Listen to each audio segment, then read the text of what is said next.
नमस्कार साथियों, आप देख रहे हैं बुक का रिव्यू नई भारतीय सनातनी सामाजिक व्यवस्था।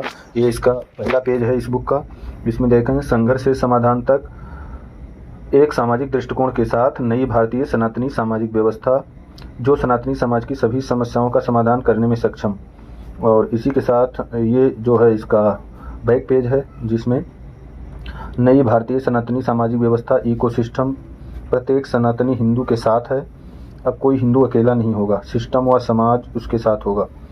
प्रेम भी, सुरक्षा भी, शिक्षा भी, रोजगार भी, न्याय भी, नौकरी भी, परिवार भी, समाज भी और धर्म भी, देश भी। ये मूल बिंदु हैं इस पुस्तक के। अब इसके अंदर आप देखें, इसको हम विषय अनुक्रमणिका इसमें चर्चा करेंगे। सबसे पहले ये बुक है 3 भागों में लिखी गई है। इस पुस्तक को 3 भागों में बांटा गया है। पहले भाग में सनातनी समाज के प्रमुख सिद्धांत, विशेषताएं, विचार और परिस्थितियां, जिन कारणों से नई भारतीय सनातनी सामाजिक व्यवस्था की जरूरत है, उन्हें स्पष्ट किया गया है। मतलब इस व्यवस्था, नई सनातनी सामाजिक व्यवस्था की क्यों जरूरत पड़ी। दूसरे भाग में वो व्यवस्था क्या है, उस नई सनातनी सामाजिक व्यवस्था नए तंत्र व इकोसिस्टम के साथ इस भाग में स्पष्ट किया गया है, मतलब दूसरे भाग में। और तीसरे भाग में सनातनी हिंदू समाज को जानने योग्य प्रमुख विषय व महत्वपूर्ण ज्ञान, जो आप सबके लिए निहायत ही जरूरी है, उसे इस भाग में स्पष्ट किया गया है। फिर इसमें एक प्रस्तावना है, लेकिन इसको मैं पढ़कर नहीं सुनाऊंगा, टाइम ज़्यादा लगेगा। और ये प्रस्तावना के बाद फिर विषय सूची को आप देख लें ध्यान से कि कौन कौन से चैप्टर इसमें शामिल किए गए हैं। तो सबसे पहला जो चैप्टर है प्रस्तावना के बाद में, भाग 1 में सनातन शब्द की उत्पत्ति, समाज और सामाजिक व्यवस्था क्या है, समाज को मजबूती प्रदान करने वाले प्रमुख तत्व, भारतीय सामाजिक व्यवस्था और दूसरी सामाजिक व्यवस्था में अंतर, प्राचीन भारतीय सामाजिक व्यवस्था का स्वरूप, समाज में हमेशा परिवर्तन की जरूरत होती है, नई भारतीय सनातनी सामाजिक व्यवस्था की जरूरत, नई भारतीय सनातनी सामाजिक व्यवस्था के उद्देश्य, नई भारतीय सामाजिक व्यवस्था का स्वरूप, आकार, प्रकार। 10वां पॉइंट है नई भारतीय सनातनी सामाजिक व्यवस्था में जिम्मेदारी किसे दिया जाए। और 11वें में है सनातनी इकोसिस्टम या तंत्र व्यवस्था क्या है और किस प्रकार से इसको करना है। 12वां भारतीय सामाजिक व्यवस्था और सनातन धर्म दोनों अलग अलग हैं। 13वां पॉइंट है सनातन धर्म में अपने लिए भोजन और घर बनाने की परंपरा नहीं थी। 14वां सनातन धर्म का स्वरूप, विशेषताएं और स्थिति। 15 अच्छाई के लिए भी लड़ना होगा और संगठित होना होगा। नेक्स्ट सनातनी और सनातनी संगठनों का कार्य क्यों नहीं होता। नेक्स्ट सनातनी संगठनों की आपसी स्थिति चिंताजनक। और 18वां है शांति काल में ही साथ, एकता और तैयारी होती है, इसके विषय में लिखा गया। फिर 19वां पॉइंट है सनातनी परिवारों व समाज की रक्षा का सूत्र। 20 सभी सनातनी संगठनों के एक मंच पर आने से लाभ, सामाजिक एकता न होने के सूक्ष्म व वैज्ञानिक कारण, सनातन को बचाने के लिए नई रणनीति की जरूरत क्यों, रामायण, महाभारत, इंग्लैंड, यूरोप, अरब और भारत का संबंध। 24वां पॉइंट है भारत में सनातन की मजबूती से विश्व शांति होगी। नेक्स्ट वैदिक सनातन संस्कृति में जन्म आधारित जाति प्रथा का कोई स्थान नहीं। 26 लॉर्ड मैकाले के पत्र में भारत की समृद्धि, विरासत और नैतिक मूल्यों का वर्णन।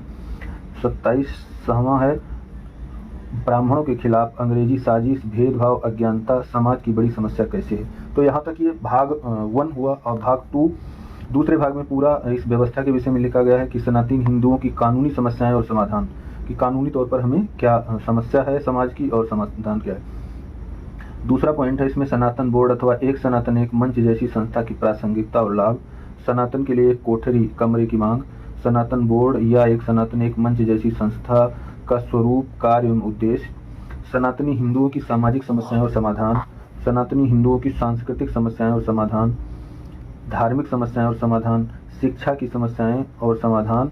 और 9वां है सनातनी हिंदुओं की राजनीतिक समस्याएं और समाधान। 10वां पॉइंट है सनातनी हिंदुओं की आर्थिक समस्याएं, रोजगार और नौकरी की समस्या और उसका समाधान। फिर न्याय व्यवस्था और विवादों का निपटारा कैसे करें। फिर हिंदुओं के लिए विवाह की व्यवस्था। 13वां पॉइंट है सनातन की रणनीति और कार्य के सिद्धांत। 14वां पॉइंट है सनातनी समाज सेवक की नियुक्ति और कार्य। 15वां पॉइंट है सनातनी के पंचायत स्तर के कल्याण व मदद के कार्य। फिर है 16वां में सलाह एवं सुझाव देना। और 17वां में है पंचायत स्तर के ही प्रश्न उत्तर वाले सुझाव व कार्य। 18वें पॉइंट में एक सनातन एक मंच के सनातनी के जिला स्तर के कार्य, कल्याण व मदद के कार्य। और फिर 19वें पॉइंट में है सलाह व सुझाव संबंधी कार्य। फिर 20 पॉइंट में है समाज परिवारों की, सनातनी परिवारों की समस्या समाधान और 10 परिवारों की टीम। नेक्स्ट है टूटते 21वां पॉइंट, पंचायत के सभी सनातनी हिंदुओं के कार्य। वर्तमान सनातनी हिंदू गौरवपूर्ण है, ये भाग 3 में आ जाएगा, भाग 2 यहाँ पर समाप्त हो गया। अभी भाग 3 में वर्तमान सनातनी हिंदू गौरवपूर्ण है या पद दलित होने का अधिकारी है। दूसरा, भारतीय संस्कृति की अमूल्य देन। तीसरा है भारतीय संस्कृति के प्रमुख ग्रंथ। चौथा है संतान के विषय में वेदों शास्त्रों की मान्यता। पांचवा, संतान के लिए आपकी सोच। नेक्स्ट है संतान का नष्ट होना। अगला 7वां पॉइंट है शराब का इस्तेमाल संतान उत्पत्ति में बाधक कैसे है। 8वां, नशा शराब अश्लीलता अपराध का अंग्रेजी चक्रव्यूह। 9वां है बुजुर्गों की लाइफ परिवार व संपत्ति से जुड़ा विषय। 10वां, सनातनी स्टिकर का उपयोग।